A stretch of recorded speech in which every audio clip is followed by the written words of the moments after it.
We are living in emergency time because they already have the law. Notice the mark of the beast in the United States, White House. We don't know when they're going to enforce the law, friends. It's time for preparation because according to Revelation 13 and also the spirit of prophecy, whenever they enforce the law in the United States, every country also going to enforce the law. Friends, it's time for preparation. It's time to pray more and talk less. The time you have spent to study Bible a year, now you have to do it a couple of months. It's time to study the great controversy. Notice it will prepare you by the grace of God. The book, The Great Controversy or The Great Controversy is the same book. And also it's time to study Testimonies for the Church, Volume 5. If you can study also Volume 1 to 9, do it. Listen to this.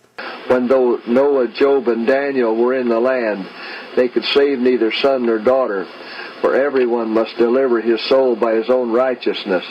No one need say that his case is hopeless, that he can't live the life of a Christian. Ample provision is made by the death of Christ for every soul. Jesus is our ever-present help in time of need. Only call upon him in faith, and he has promised to hear and answer your petitions.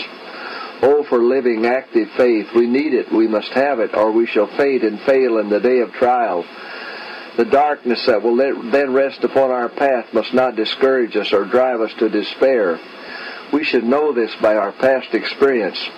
In that day when God has a controversy with his people, this experience will be a source of comfort and hope.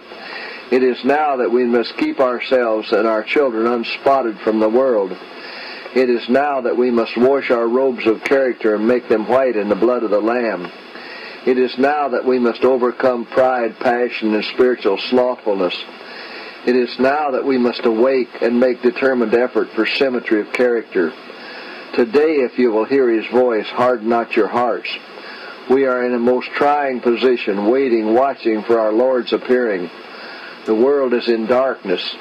But ye, brethren, says Paul, are not in darkness, that day should overtake you as a thief. It is ever God's purpose to bring light out of darkness, joy out of sorrow, and rest out of weariness for the waiting, longing soul. What are you doing, brethren, in the great work of preparation? Those who are uniting with the world are receiving the worldly mold and preparing for the mark of the beast. Those who are distrustful of self, who are humbling themselves before God and purifying their souls by obeying the truth, these are receiving the heavenly mold and preparing for the seal of God in their foreheads. When the decree goes forth and the stamp is impressed, their character will remain pure and spotless for eternity. Now is the time to prepare. The seal of God will never be placed upon the forehead of an impure man or woman. It will never be placed upon the forehead of the ambitious, world-loving man or woman. It will never be placed upon the forehead of men or women of false tongues or deceitful hearts. All who receive the seal must be without spot before God, candidates for heaven.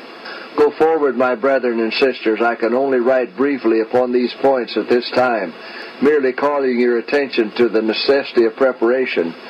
Search the Scriptures for yourselves, that you may understand the fearful solemnity of the present hour. Listen to this. God leads his people on, step by step. He brings them up to different points calculated to manifest what is in the heart. Some endure at one point, but fall off at the next. At every advanced point, the heart is tested and tried a little closer.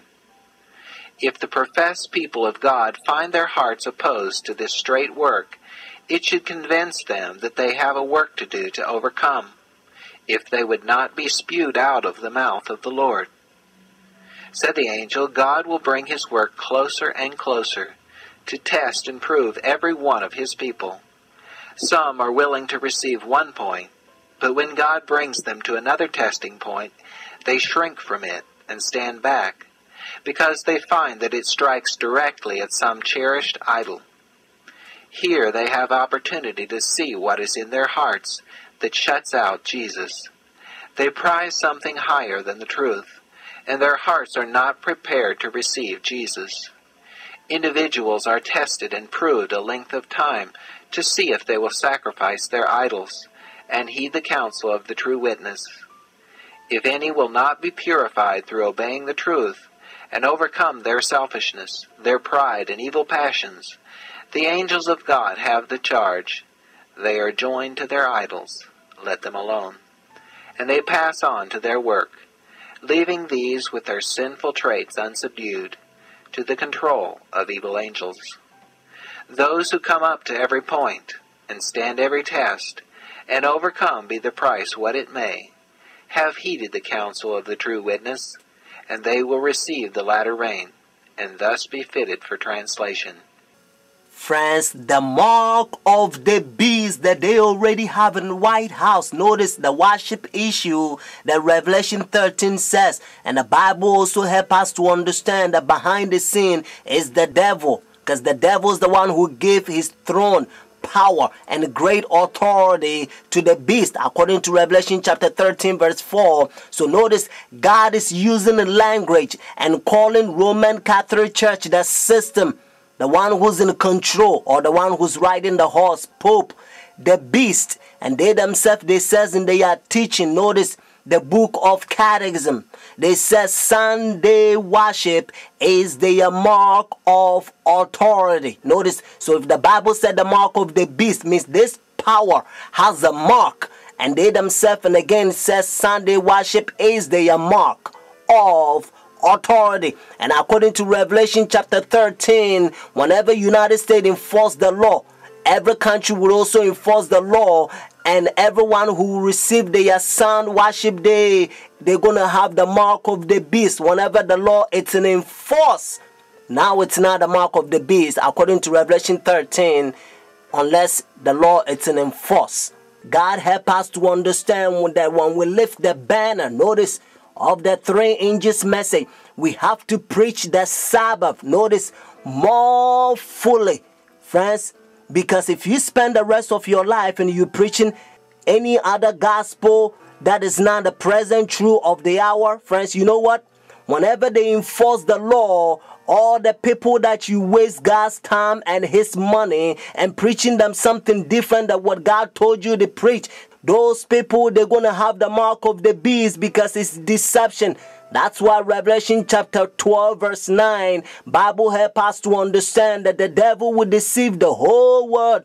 So preach the Sabbath more fully. Let them know that the Sabbath, when the sun go down Friday evening to Saturday evening, is God's holy day. Because if everybody's going to worship God on the Sabbath day, just like the Bible said, remember the Sabbath day to keep it holy. Nobody's going to say we came from chickens, monkeys, and alligators. What I mean is nobody's going to say they are atheists. They don't believe in God. The Bible said the 7th day is the Sabbath. And according to their calendar, if they look, notice, if you look your calendar, you're going to find out that a Saturday is always the Sabbath. Because Sunday is always begin as the first day of the week, friends. Not only your calendar, Jewish nation, even though I'm not Jewish, they still keep the Sabbath, Saturday. And also encyclopedia will tell you, those we're going to be saved in this last day, stand in the time of trouble, such as never was, friends. We are preaching the 3 angels message. So if you want to be saved by the grace of God, you have to preach the 3 angels message now. Don't let anybody stop you, even your own church. The devil gonna use the tares to stop you. Friends, it's time to go forward by faith. God told us and again, now the just shall live by faith. But if anyone draw back, my soul shall have no pleasure in him. We're not the one who draw back into prediction, but to the saving of the soul. If you want to know where you can get the books or to support God's faithful ministry, please do call me. My phone number is 856-503-5893. One more time, 856-503-5893. Get ready. Jesus Christ is coming. We only one step away from heaven.